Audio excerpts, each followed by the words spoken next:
Hello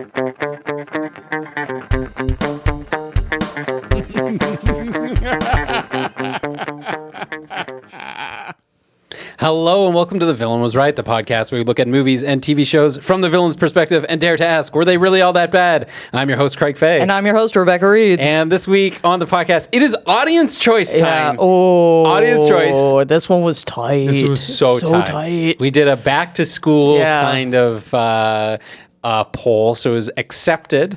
Dead Poets Society and Diary of a Wimpy Kid. No one voted for Diary of a Wimpy Kid. Big swinging vibes on that. Big swinging vibes. But if you were a very attentive listener and you listened last week, you'll know that we announced accepted had won. We really thought. We were like, there's not much time left on this poll. It's got a healthy lead. Wouldn't you know it, Dead Poet Society pulled ahead by one vote. One. Your votes matter. They mattered so big. This is a different movie. Yeah. this is a very different tone. I had never seen this movie before. You hadn't? No. Oh, what did you think of it, honestly? I thought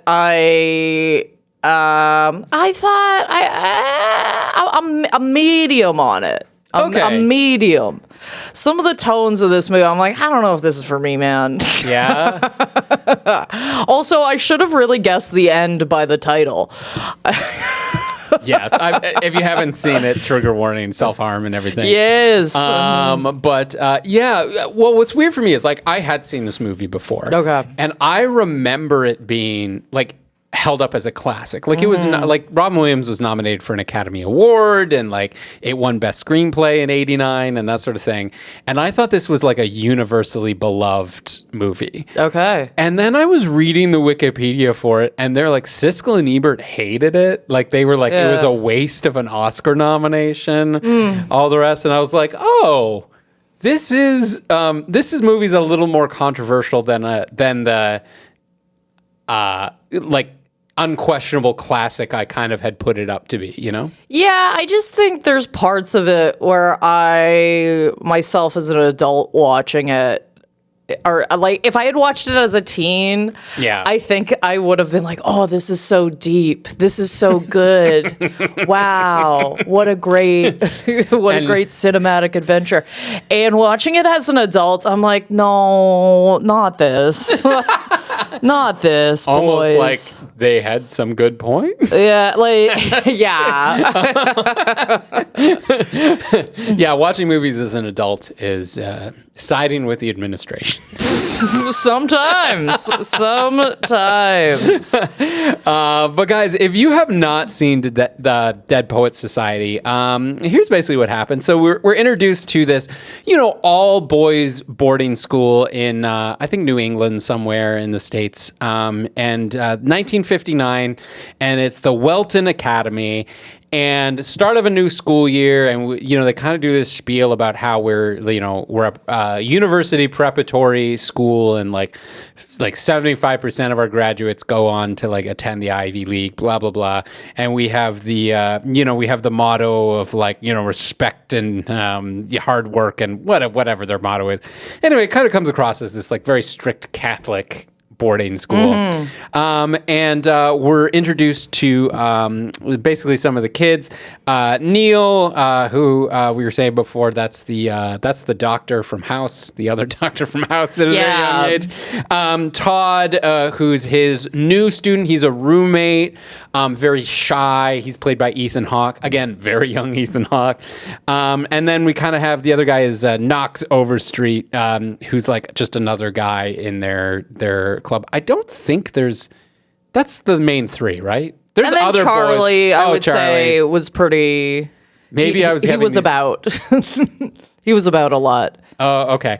I may have confused two of these characters. Oh, no. Charlie was the one that put his poem in the paper. I was getting him and Knox confused for sure. I thought it was one guy. Knox was the one that was like, I'm in love. Right. Okay. So I really blended those two characters together. I was struggling at a moment. I was like, a couple of these boys are similar in style. Yeah, totally defeats a point I had where there was only one guy who was seizing the day. Apparently there was two. Anyway, so they're sort of introduced. They have their own kind of interactions and stuff. And then we are, of course, introduced to John Keating, played by Robin Williams, who is there to replace a English teacher who had retired the previous year. He is a guy who went to this establishment, graduated with honors. He's since gone to teach in England, and he's back. And wouldn't you know it, he's not like the other teachers. He's a cool teacher. He tells them to rip the essay out of their poetry book and gets them all to stand on their desks so they have different perspectives, and takes them out to march in the field to like show them to be nonconformist and whatever. And basically just trying to like very much inspire these kids to carpe diem, seize the day. That's like the whole thing of this movie. Be yourself, live your life. And we are also introduced to Neil's dad, Mr. Foreman from That 70s Show. Yes. It's Mr. Yeah, Foreman strongly from That 70s Show. Mr. Foreman. Or the guy who got turned into liquid. Or no, he's also the guy who shot RoboCop's dick off. Same actor. Oh my Kurtwood Smith, for those who actually care. And he's like telling his son, you take on too much. I want you to focus on school. You're going to listen to me until you go to medical school. And you got to drop out of basically your book and do this. You got to do what I say. So they're teaching all this stuff, and the administration is like, oh, that unorthodox teaching technique. Neil then like looks up in a yearbook that Mr. Keating had been in what was called the Dead Poets Society, which Mr. Robin Williams just describes as like, yeah, we go to a cave and we read poetry with each other and like slayed puss, which is essentially what he says to these impressionable young kids. And then Neil's like, we got to do this. We got to do exactly this. And so they start going to this cave and smoking and reading poetry. And then Neil basically is like, I love being expressive. I'm going to try out for this play. He gets the role. And then his dad discovers like, oh, you did this without telling me. And Neil does the play anyway against his dad's wishes. And then his dad takes him out of school, and like he's like, I'm going to enlist you in military school. And basically Mr. Keaton's like, yeah, you should talk to your dad about what you want to do with your life. Yeah. And then Neil, unable to express himself, takes his father's gun and kills himself, which is very sad. It is very sad. And then the investigation basically blames it all on Mr. Keating, who goes away, gets fired, and all the other kids stand on the desk and say, my captain, and oh, Captain. Oh, Captain. Oh, Captain. My Captain Crunch. Jesus. And that's kind of the movie. Knox falls in love with a girl and kind of pursues her, and Charlie is almost gets suspended for saying that girls should attend the school, which is like the mildest form of rebellion I've ever seen. I really thought so as well. But that's kind of the movie. And it's it's like a inspirational teacher movie. Yes. Yeah. Yeah. Unless you're really looking at it. Which we will. Oh, God. Because, oh, my goodness. Let me tell you, the more I thought about this movie, the more I got fired up. Oh, dude, there's so much in this movie that's, first of all, okay, I'm not even gonna start on, the most evil feeling in this movie is a bunch of white kids being like, tradition. I'm like, nope, shut it down. Shut it down. Yeah. It's not gonna be taking on a Native American name as a tradition, honor, discipline, excellence. I was like, nope. I'm out of there. I'm out of that building. I don't want to be there. Yeah. Oh no. Okay, terrifying. This school is, it feels like it's giving dark vibes.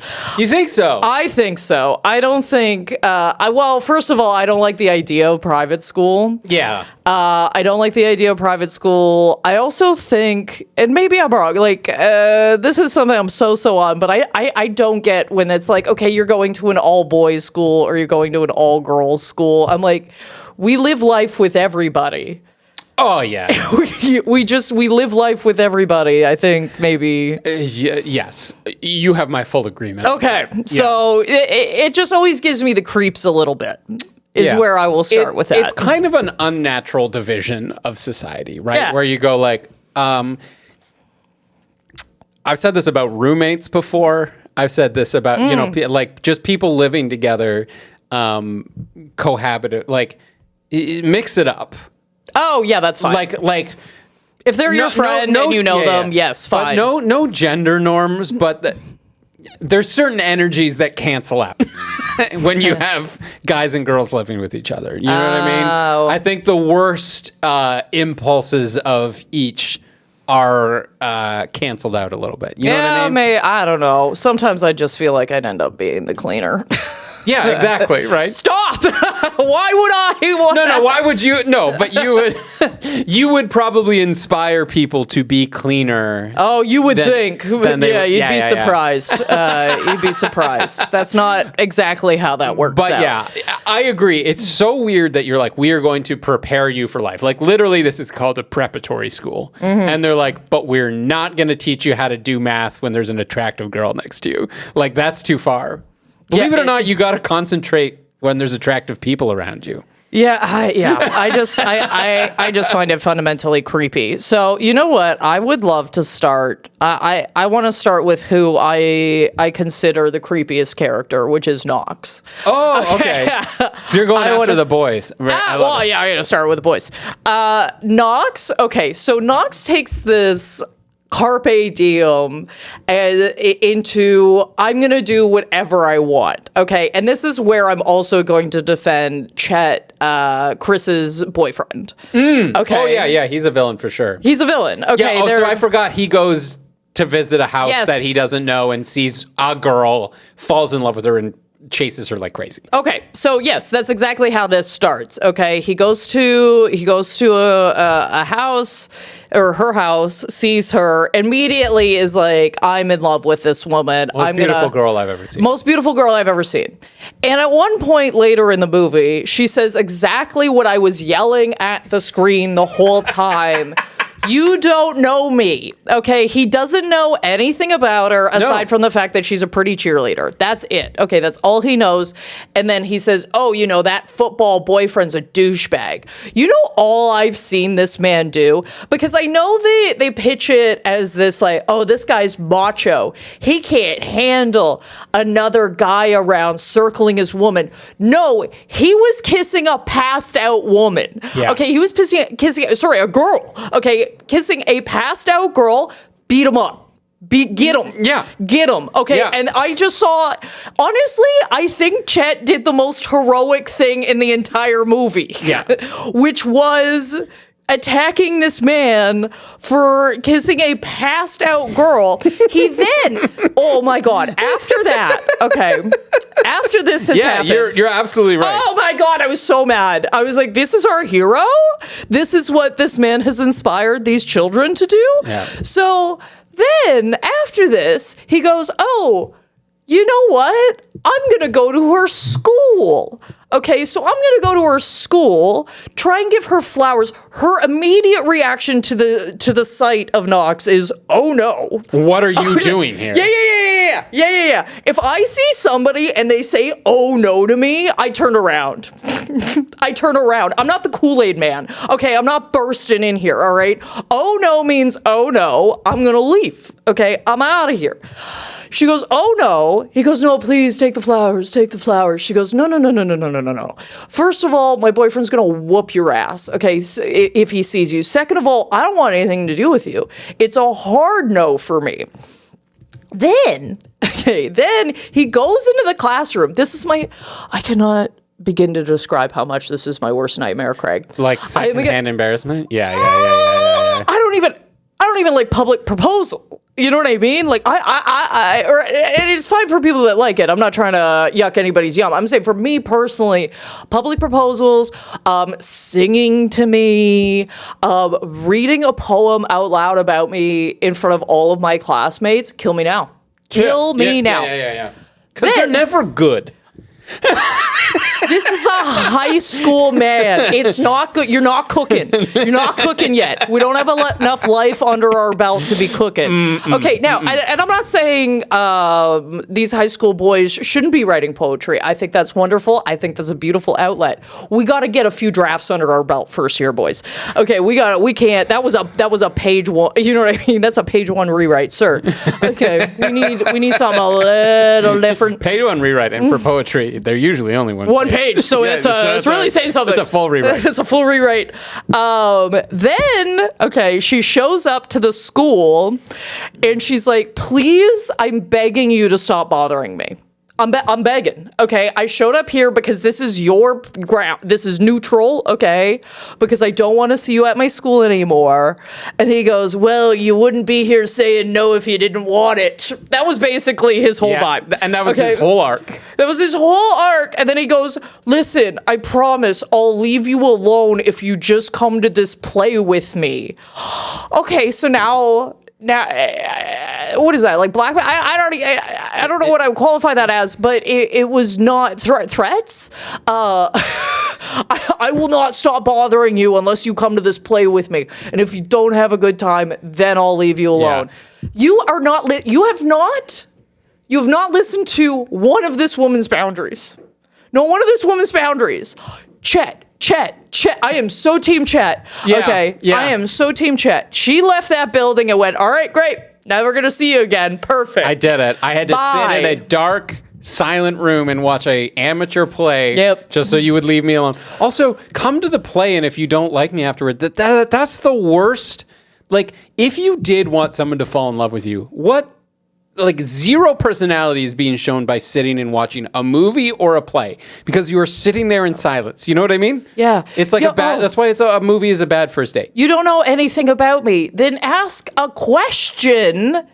Stop accosting me. Ask me a question, please. There's telephones. You know my phone number. Call me. Be like, "Hey, want to get to know you." There is just so many better ways to carpe that diem. Yeah. And good Lord. When he kissed the girl, when she was passed out, this is what I wrote. I said, "Not that carpe. Not that diem."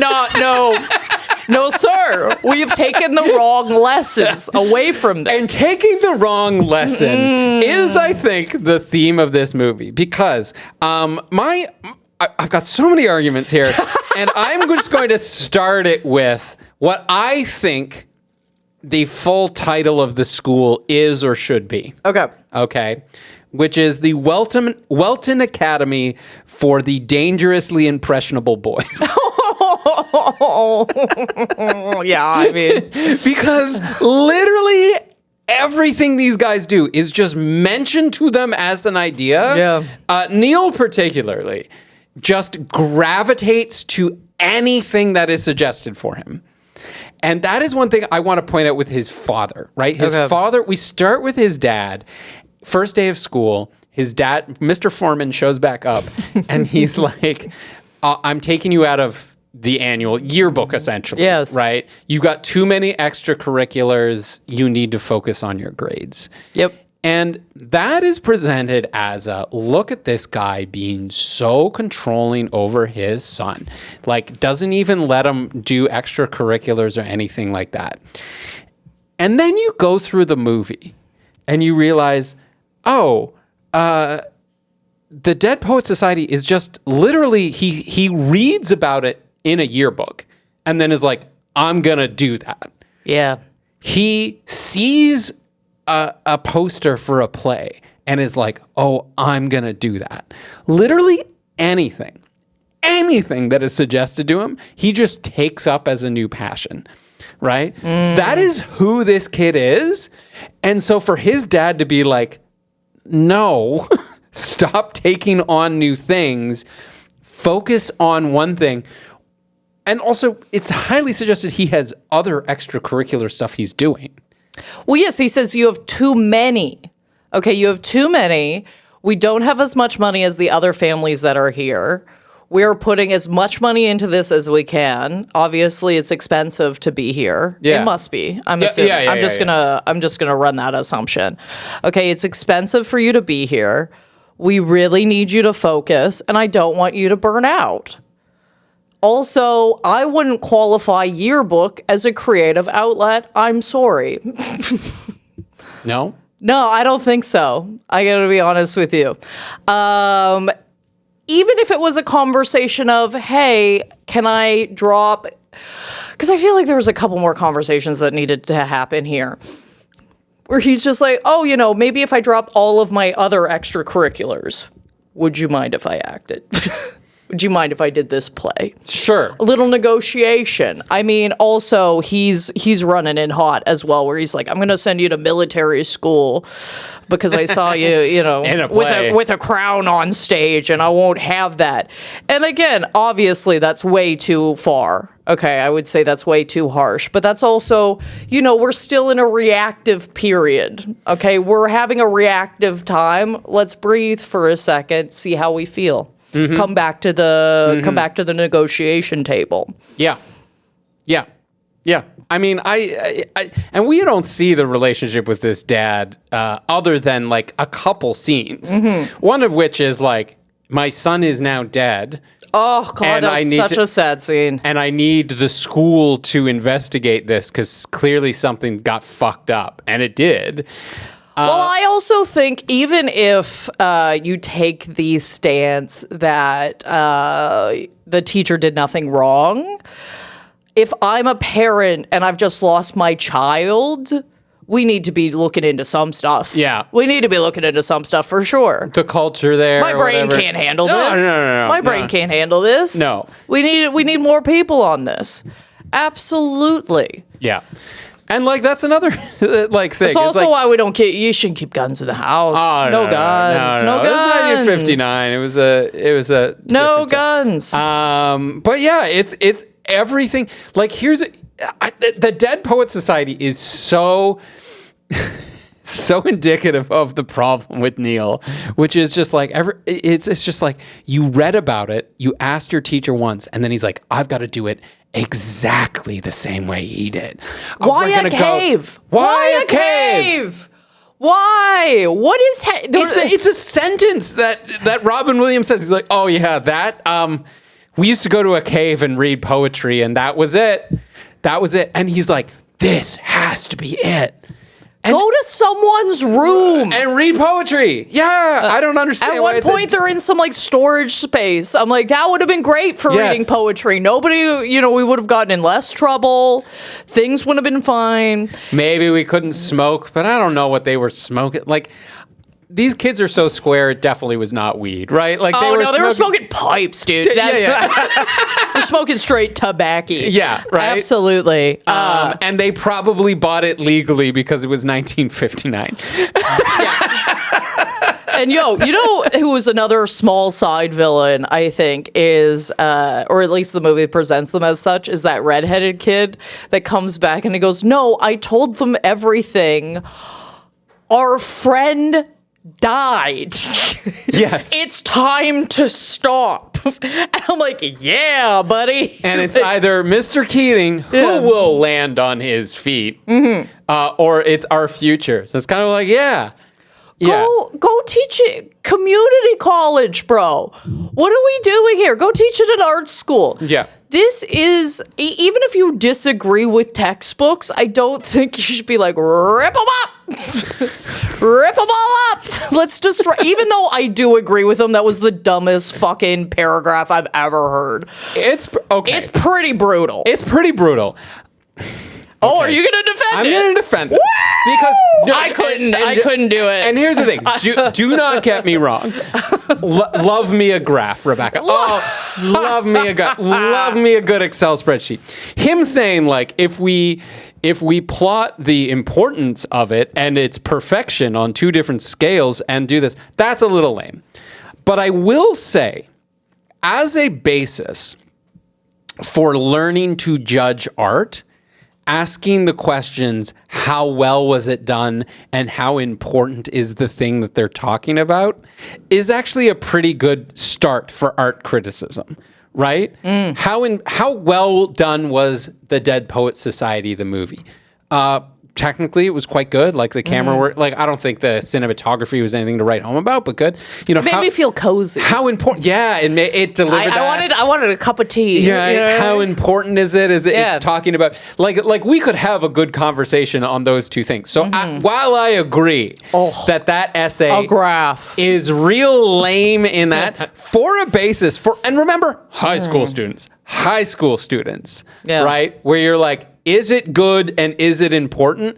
Is a far better basis to start learning about poetry than stand on your desks. No, I wanted to give that paragraph a wedgie. I did not care for it. But jumping to the desk thing, the second I saw that, because obviously there's been so many things that parodies have referenced this movie, of course, and I could not stop thinking about the Community episode where they did the like Carpe Diem, all this stuff, and they got the students to stand on the decks, and one guy just fucking gets destroyed, and it's like, yeah, that's why you don't do that. Yeah. Okay. Oh, 100%. Active good criticism. There's other ways of getting people to see things differently, and I would argue much more useful tools we could use than standing on desks to get kids to see things differently. That was banana pants. Them doing literally doing the thing of, you're not going to march to the beat of someone else's drum. I'm sorry. I was rolling my eyes. It really reminded me of one time I was in English class. I don't know why this is so stuck in my brain. And it has been forever, since it happened in English class when I was in grade 11. These two students were talking, they were doing their presentation in class, and they were talking about how everybody walks in streams in the hallways. Like there was basically, if you were on the right, you'd go one way, and if you were on the left, you'd go the other way. And they were like, hey, what if somebody went the other way? And I was like, it would fuck traffic up. Okay, people would be mad at you. It doesn't. I get what you're trying to say. This analogy doesn't work at all. It made me so mad that I still sometimes think about it. You would bump into a lot of people. You know what I mean? I felt like they left and flicked a scarf over their shoulder, being like, nailed it. I can't. Just some of this stuff is so unbelievably fucking dumb. And I get the point, okay? And I agree with the core of it. I agree Which is live life. Live life. Be original. Don't necessarily go along with something just because, society tells you to. Question things. All of these sorts of things are excellent lessons. Some of the ways they were getting those lessons across were dumb as fuck, and I'm sorry. Yeah, no. And you have to ask yourself, with all these different perspectives and look at the people and they were all like you, but now they're dead in the photos, right? And then you go oh yeah, you've inspired these kids to take an interest in poetry. Did he teach anything about poetry or English? Dude, no. All I kept writing down is these kids are gonna fail. These kids are gonna fail. That 75% Ivy League rate is going down. It's going down because it's going down the toilet. We know that he taught them nothing. Yes, because at the end when he's fired and essentially the principal takes over and he's like, "Where were you in the book?" And they're like, "We kind of jumped all over." He's like, "Okay, well, what did you cover?" We don't know. Okay, we'll just start over. Start by reading the first paragraph. Oh, we can't. We ripped it out of our books. That guy's going Jesus Christ. Yeah. We teach to again, it's preparatory. It teaches to a thing that's required for you to get into university. And be creative and whatever. But he in that scene, you're like, "Oh, he didn't teach them shit." Yeah. He didn't teach them shit about the stuff he was supposed to teach them about. Oh, that man, the guy that's coming in to take over the class, he went home, had a big glass of scotch after that. He goes, oh my God. What did we do? What have we done to these kids? And I think, so that's Mr. Nolan, the head teacher, who's sort of representative of the administration in general. Yes. And when I first watched this movie, I remember there being more like conflict between like the administration and Robin Williams' character of like, you're crazy. You can't teach kids like that. And on this viewing, I was like, actually, no, they gave him a real wide berth. There's a few teachers who are like a little unorthodox. What are you doing there? But that's it. That's like them questioning it is as far as it goes. The one teacher where it's like barges in the room and he's like, what are you all doing? Why are you ripping up textbooks? And then it's because he didn't think Robin Williams was in the class. Mr. Keaton was there. And then he comes out and he's like, oh, sorry. I didn't know that you were here. Yes. I'm sorry, but of course a teacher at a school should barge into a room and yell at kids if they're all tearing up books. Yeah. No, most of like the administration stuff is just like, I'm raising my eyebrows. Why were you outside marching around? And they go, I don't know. I was teaching them to be different. Yeah. And he goes, because this is the whole like yearbook thing where the guy says like, we should have girls here, whatever. And Mr. Nolan actually says to Mr. Keating, he's like, I'm not saying your teaching is what did this. Like he specifically says that. I'm not saying what you did caused this, but I want to remind you that these are very impressionable kids. And they are so to a fault. Like more like you're saying I don't like private schools. Yeah. I think this is a school for very dangerously impressionable people where they were like, send you like there's like, oh, there's special learning things for like people with learning disabilities or whatever. This is for people who will just do literally whatever you say. And they're like, so we need to have a very strict thing so they do the right things and don't go off on every fucking whim and that someone suggests to them. Yeah. Put these kids in a public school. They're all on drugs and smoking. They because the second somebody mentioned it to them, they'd be like, yeah, that sounds great. I'm going to dedicate my life to cocaine now. Yeah, I don't think this administration, except for the paddling, of course. I just kept saying, that's a paddling. That's a paddling. That's a paddling. That's a paddling. But I will, even with that, one, it's 1959. I'm not saying it's right, but it is 1959. Two, I do think at that age, what are they, like 16, 17? They're 17, 17. Yeah.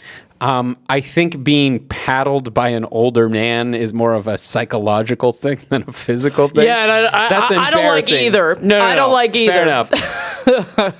And considering how big a deal they made about that, what was essentially a joke article in the newspaper, I think he got off pretty easy. Yeah, I think their problem with it was mostly that I think he made an allusion to jerking off. Oh, did he? Yeah, that was the biggest problem with it. Oh, well then, yeah, that was their biggest problem with it. I think not just saying, there should be girls in school. It's like there should be girls in schools who don't have to wank it as much. I mean, okay, that's a little extreme.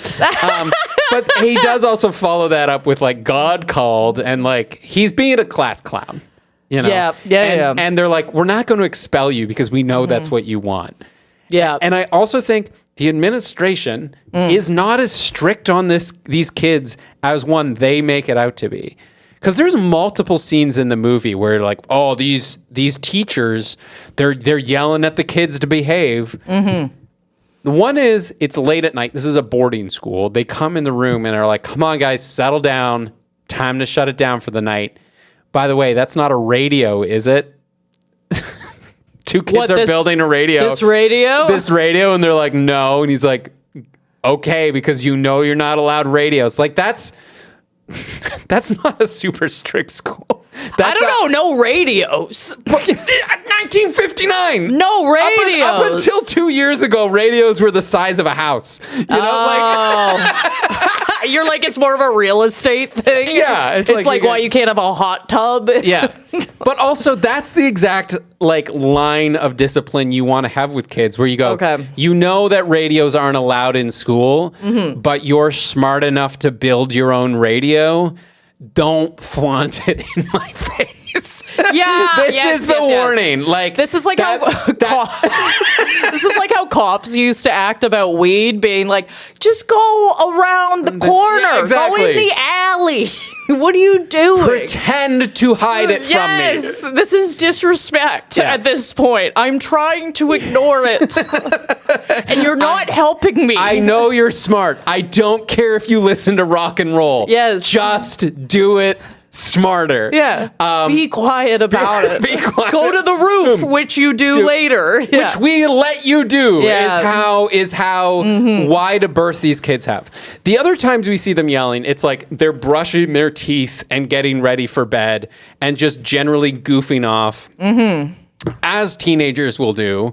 And you need to yell at those kids because you're like, if you don't, they will never go to bed. That job is my literal nightmare, by the way. Teaching boarding school kids? Just being in charge of teen boys is... Oh, no. Couldn't get me to do that. No. that sounds bad. You know who, again, Robin Williams' character, he seems like the type of teacher that is like, no, like, let's all hang out during lunch. You know what I mean? No. You can eat in my class. Come on, boy. Tell me what's going on. You can break the rules in my class. I don't care. Yeah, and I gotta tell you, those are never good teachers. Those are not. Those are the ones where it's like, well, he actually had to teach only boys for a reason. Oh no. Sorry. No, too you're far. Right though. You're right. Too far. Even beyond that, you're absolutely right. Where the cool, fun teachers who let you get away with things are never the teachers that you look back on and we're like, that was a great teacher. No, there's always one or two things where you're like, that was a little problematic. Yeah. You know what I mean? A little bit is good. A little bit of grace is great, okay? This standing on the desk, let's rip up our books, it's one thing to look at them and go, hey, let's ignore that first paragraph. My opinion is that it's bullshit. Yeah. Here is the things that I would use to determine whether I like a piece of art that is, a very subjective, it's to people's own tastes on that. And what we're trying to do here is develop a bit of taste. Okay, you're already a better teacher than me. I knew you would be, but let's develop a bit of taste. Him being like, oh, yeah, kids, let's all stand up, go out into the hallway. You can't tell 17-year-olds they're worm food. They're already having existential crisis regularly. Okay, being a teen is a nightmare, and you can't look at them and be like, you're right, this is all a nightmare. You know what just occurred to me? What? Is that this is how that review goes, right? When after everything has gone down and they're interviewing Mr. Keating, and they're like, so one of your students committed suicide, they killed themselves. And he's like, yeah, that's very tragic. And they go, yes or no, did you start the class by telling them they're all worm food? Well, I'm just gonna go pack my thing. I'll just pack it up right now. Before you get to the standing on the desk part, I'm just gonna go. Yeah. I'm just gonna go. It's one of those unfortunate, like, yep. Again, every single kid in this movie learns the wrong lesson. Absolutely. There is something about looking at, the beauty of the world. There is something about thinking about, time is, finite. We have to do things we are passionate about. We have to do things that make us happy. Sure. But it's about balance, okay? Because if we're doing whatever we want at all times, there's nobody to pay the bills. Okay. We still do live in a society. As much as it is nice sometimes to push back on society and go, oh, I'm going to do something different, we still live in one. So you got to meet a few of these. You got to pick your battles, I think is my main argument here. You got to pick your battles. Yes. And Robin Williams does come in and say that to what's his face after the incident with the newspaper. Charlie, and he goes, "You idiot! You idiot! Like, that's not what I mean by seize the day." And he literally has to spell out the subtext for him. You know what I mean? Like he goes, "There are risks you take, and then fucking think about it. Like a joke like this is not worth ruining your whole future for." And again, not. Like the administration isn't wrong. Like they keep there's the teacher who's like talking to Keating, Robin Williams at like lunch or something, and he's like unconventional teaching style there, and he goes, just remember, like they're super impressionable. And what does he say? He says they're not. You run a real risk of encouraging them to be artists, and when they realize they're not, they'll hate you for it. And he goes, oh, I thought the point was like to make them free thinkers. He's like, free thinkers at 17? No, I'm not a cynic. I'm just a realist. Because we see what happens when you unleash these kids. This is how good these kids are at free thinking. Okay? This is how creative these people are.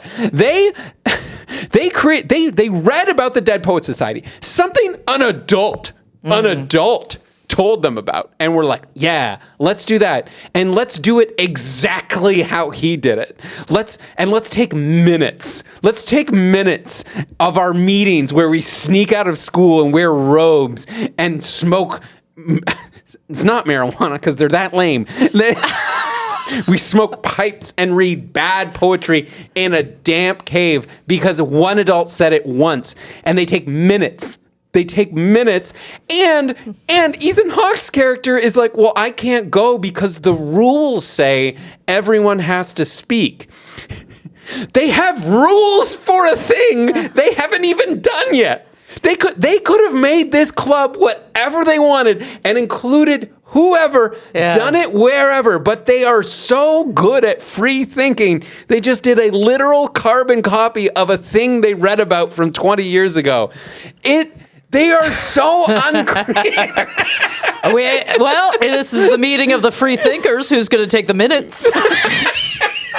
What is happening? What is that? What is happening? And to their credit, I will say the movie does show that this meeting does devolve into reading nudie magazines, and which I think is realistic and also good. I think that was honestly one of the more and I know that sounds weird, but it was one of the more charming scenes of this movie. For sure.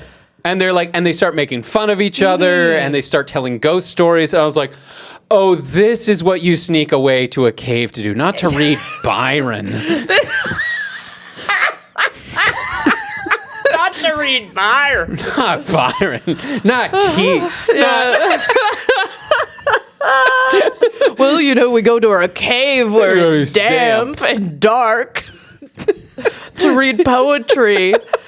That's what I wrote. Like, yes, 1959 or the 1950s, when you could bring a couple of strange women to a damp cave filled with boys and didn't raise any red flag. Those women are much more trusting than I. I will say that those girls were much more trusting than I. Come on into my cave, baby. Me and a bunch of boys just want to read you poetry. No. If my feet are touching mud, my brain goes, I'm about to die. Yeah. Something very bad is about to happen here. They didn't invent stranger danger until 1976. No, and it just seems like the whole vibe of this movie is, well, let's go on the road less traveled. And I'm like, that's not even a road. Okay, there's no path there. There's nowhere to walk. But it was also traveled. He had done it himself. Yeah.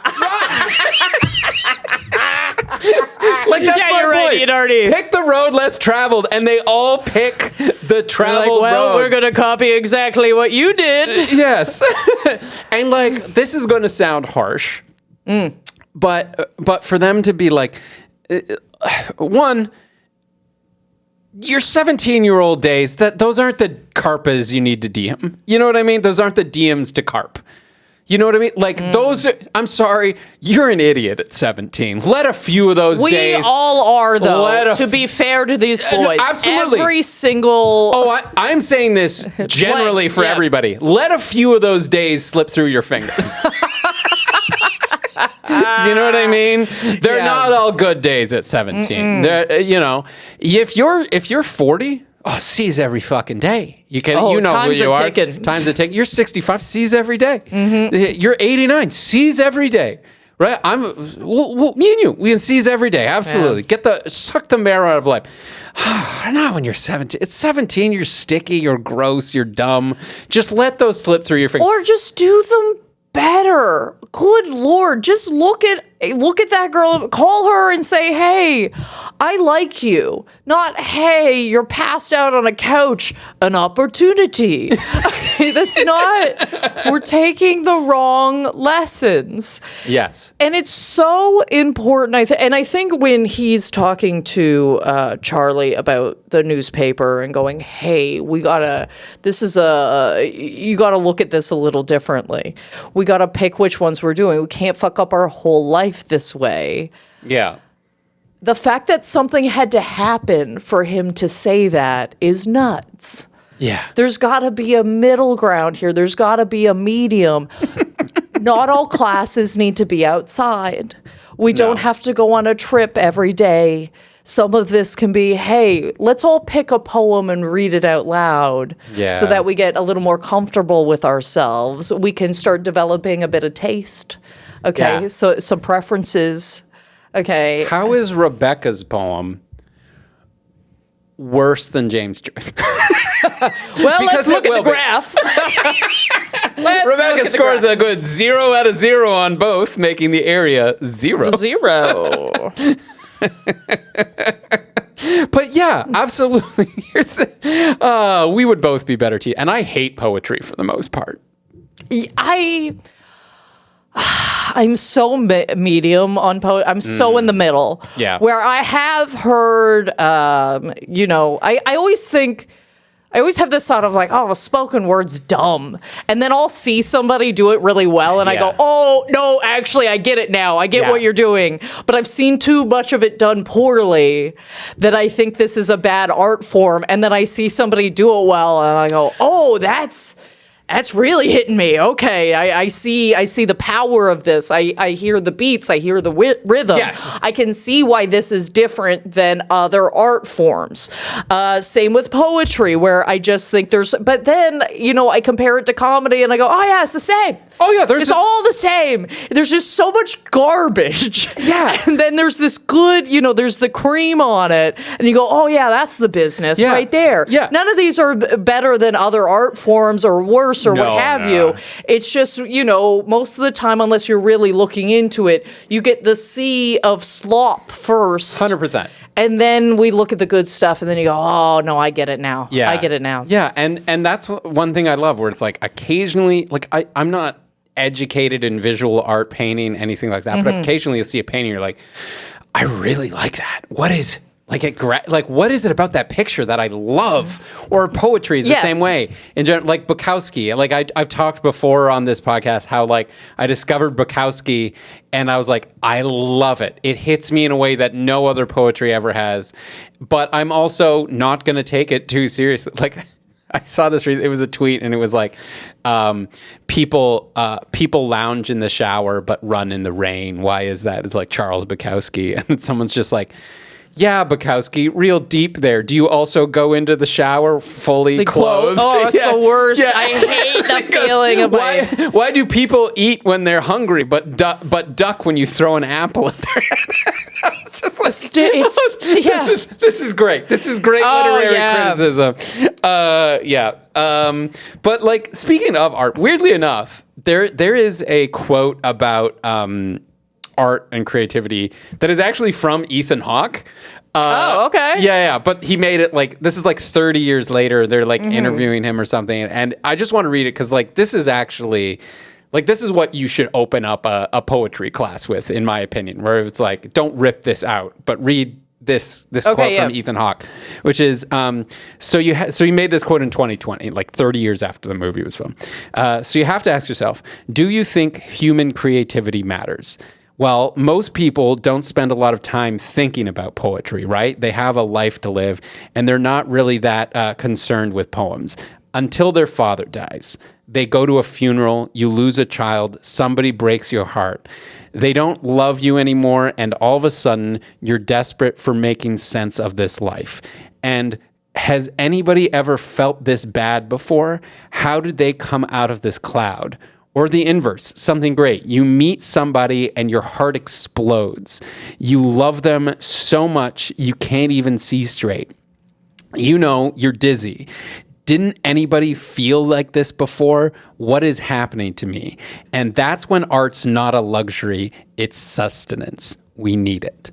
Ooh. Isn't that so good? See, I like that. I love that. Yeah. I like that. And then he gets up and plays a guitar like a pretentious ass. But anyway.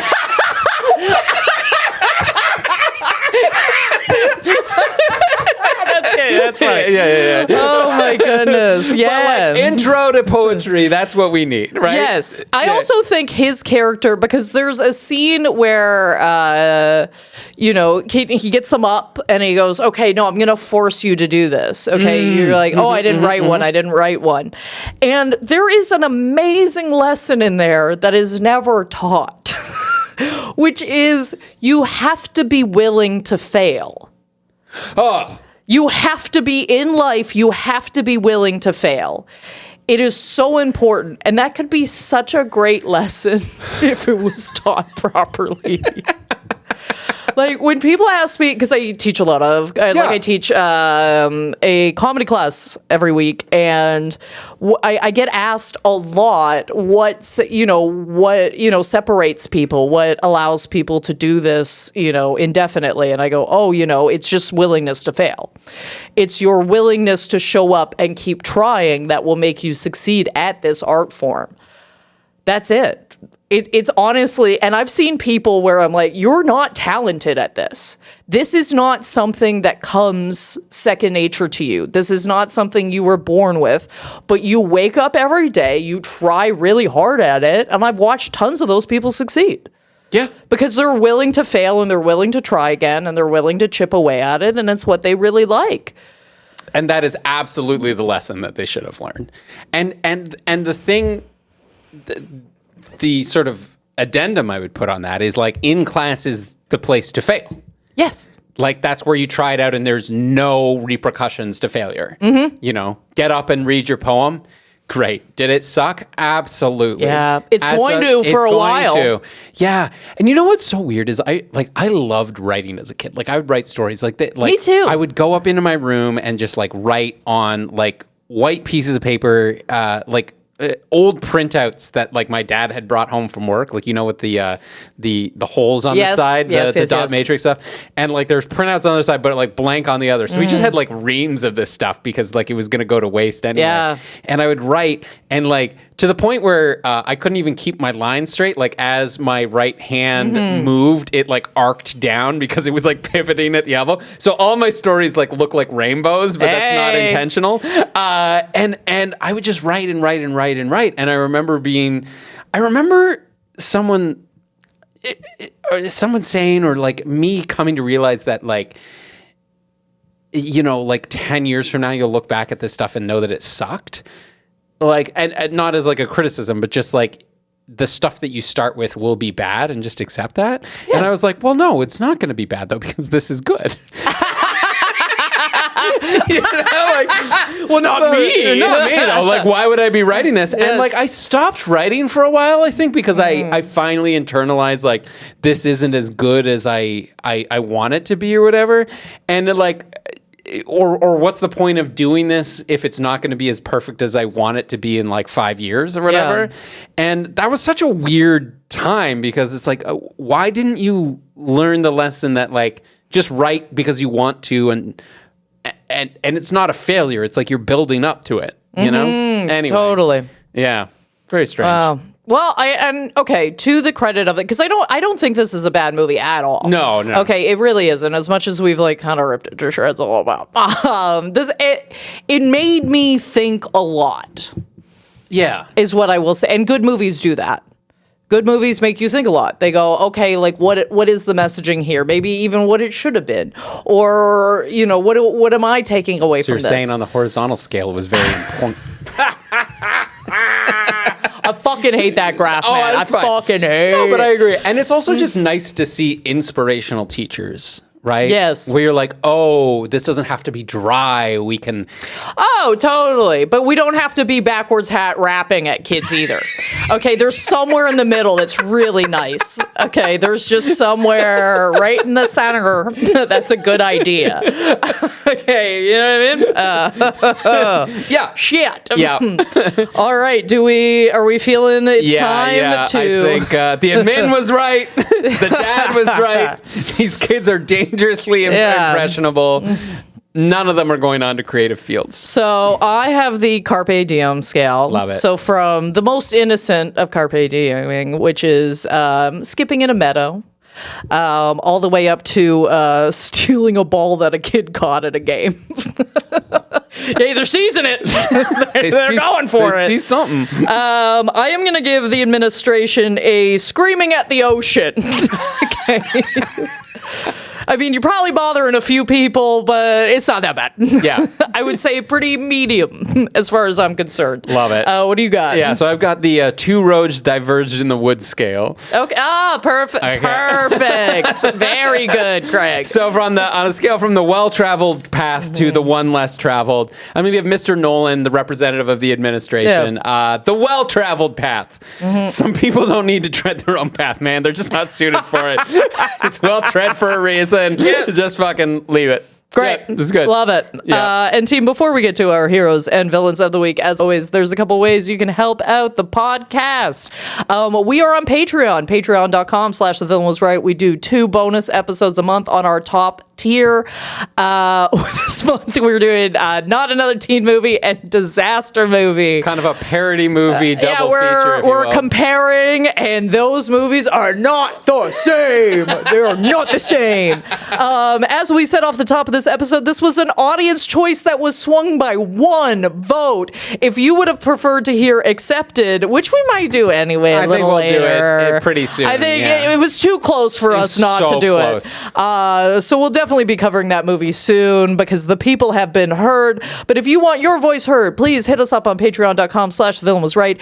And if you would like to get in touch with us. Yeah, you can get in touch with us at villainwasright or at gmail.com. That's the email that we use for the suggestions. And again, this was the audience suggestion. Mm-hmm. So we do go over that. We put everything in a big spreadsheet. X and Y axis is everything. So I'm just going to keep ragging on you. Oh, no. I hate them. I hate it. But we do take your suggestions and we seriously catalog them and everything. So we keep track of them. And if you want to follow us on social media, want to see our stupid faces saying stupid things, VWR Podcast on Instagram, TikTok, and I believe we're still on Facebook. So I believe it says it's posted in there. Still happening. So for upcoming episodes and everything like that, check out those feeds. And thank you so much to everyone who listens and tells your friends. We've got a bunch of messages from new listeners, so welcome. We love you guys. And hell yeah, it is time for our heroes and villains of the week. I have a villain this week, but I am very excited to tell you that this movie's a little bit about tradition, right? Mm-hmm. And like following things and like that. So my family has a tradition. This is something my grandmother, my grandfather, my dad, my sisters, like they've all done. And up until now, I have not taken part in this. Okay. And I am pleased to say that as of recently, I have joined the club of having a gallbladder attack. Oh, buddy. That's my family, too. Oh. I've been waiting. I know I'm a ticking time bomb. I'm a ticking time bomb. Yeah, it's, I was like, I am so happy that I got this far in my life without doing it. Like, me too. Like, when I say, like, like my dad's had it out, my grandmother's had her gallbladder out, everyone's had it removed. My sister had it removed like right after she gave birth because pregnancy just sent it into like a thing. And let me tell you, it was out of nowhere. I was just like going about my day and I had lunch, and not even like a crazy lunch. Like we're talking like cold cuts sandwich. Oh, okay. Like lettuce, tomato, mayonnaise. The silent killer. The silent killer. Yeah. And I sat down and I was like, oh, like, you know when you like eat a little too fast or you need to burp but you can't quite, you got that little pressure in your stomach, you're like, oh, okay. And I'm sitting down and like trying to get comfy, and I was like, oh, this just keeps getting worse and worse. And then like the pain, like I tried to lay down, I was like, oh, I got bad indigestion, I just need to lay down and then it gets worse and worse. And I like within like 5 minutes, I'm like, I'm still standing, but I'm doubled over in pain, and I'm like screaming for Kat to come downstairs. And she's like, I was like, Kat, can you come downstairs? And she's like, what? What did I do? What did I do? Oh, no. Because like, so she comes down, she's like, after it was all over, she was like, oh my God, yeah, I thought like I'd left something somewhere and you were going to yell at me. I was like, I never do that. Why do you think I'm going to do a thing I never do? Yeah, she's like, I thought you were mad at me. I was like, no, I was just calling you with a lot of urgency. And I'm doubled over and like just the worst pain ever. And then it was just immediately gone and I was like, Kat, like while it's going on, I was like, I'm nauseous. I'm like, I can't focus on my phone. Or you're like, telling her like bank account numbers. Yeah. Like, I'm like, this is it. It's like, I need you down here in case I like pass out or like you need to call an ambulance or something. Like, I don't think it's there yet, but I was like, Google the symptoms. What's going on? Like, is my appendix exploding or whatever? And she's like, it comes out as gallbladder attack. And then I was like, oh. Yeah. That'd be what that's. And like immediately, like my anxiety with it just went down. I was like, this is just going to suck for a little bit. I know what this is like. And then it went away.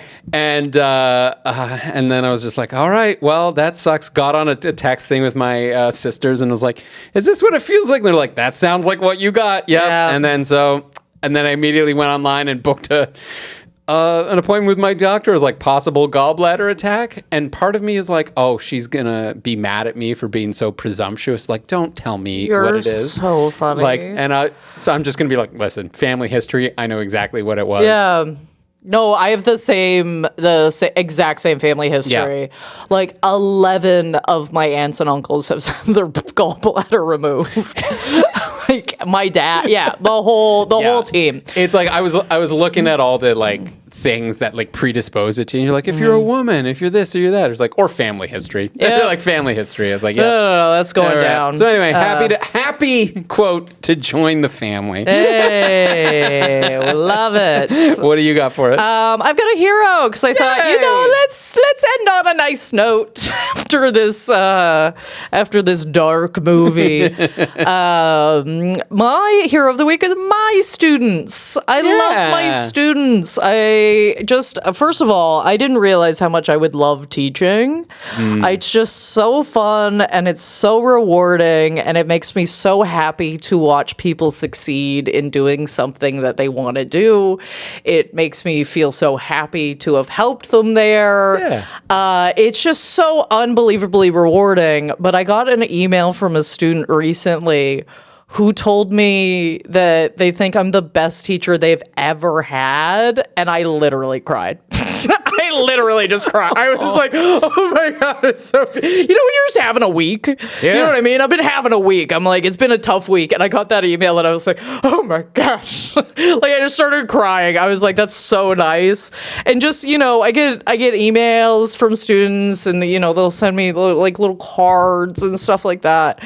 And it's so sweet, and it's so nice, and it's just so rewarding to teach people. Yeah. So my hero of the week are all of my students. That's so nice. Just all of them, even the ones that don't want to listen to me.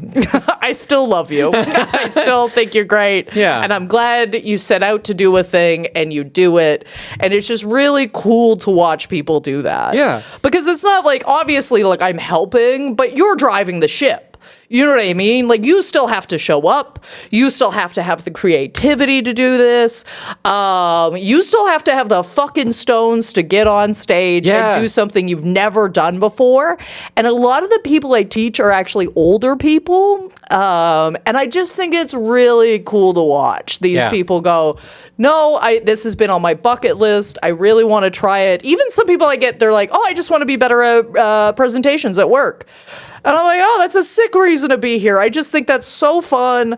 And I love watching these people succeed at this. And they're just my heroes of the week. I love them all. It feels good to help people. It really does. Like, selfishly, it does. Yeah.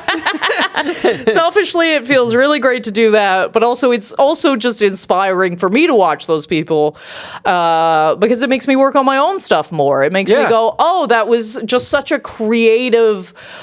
People floor me all the time. Like, I'll have a new person that's never done comedy before, tell me a joke that I'm like, that's the best joke I've heard all month easily, and all I'm doing is consuming comedy content.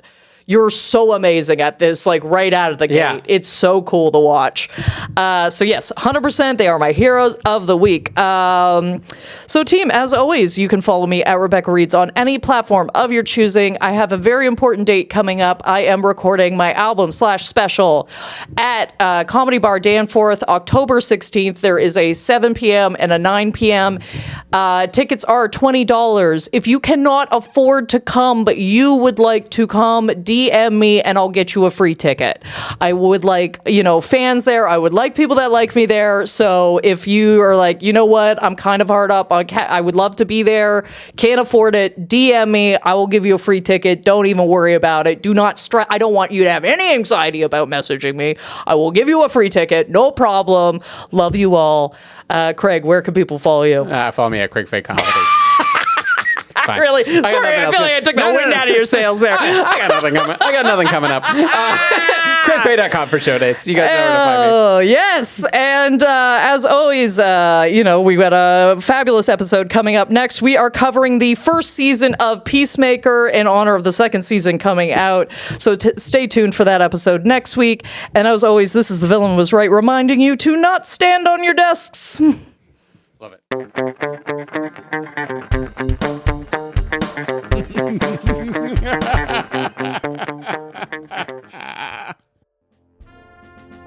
The Villain Was Right was produced by Andrew Ivimey for the From Superheroes Network.